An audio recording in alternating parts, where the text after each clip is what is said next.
dalawa, tatlo, apat. Apat na letra ang minsan na ninyong naging pangalan. Mga sakripisyo ninyo kailan may di matutumbasan. O mga minamahal kong guro, nais ko kayong pasalamatan sapagkat kayo'y naging ikalawang magulang dito sa paaralan.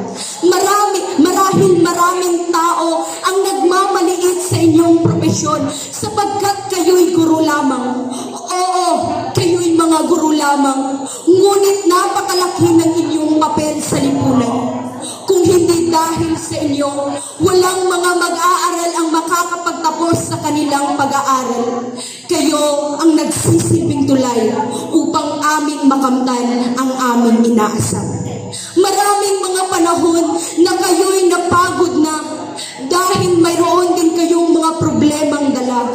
Sa bawat araw na kayo'y dadating sa eskwela, mga pasaway na estudyante ay bungad na. At alam kong minsan na itong naging hamon sa inyong pasensya.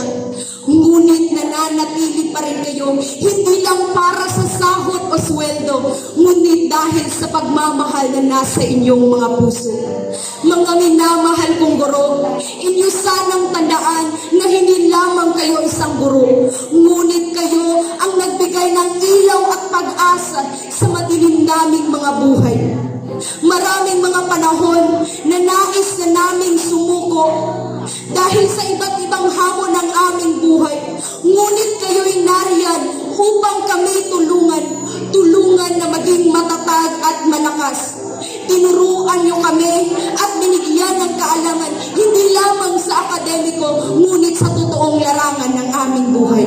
Sana'y tanggapin ninyo ang aming pasasalamat at kami inyong pagpasensyahan dahil kami ay naging pasaway. Hiling ko sa may kapal na bigyan niya pa kayo ng lakas at mabuhay kayo ng matagal.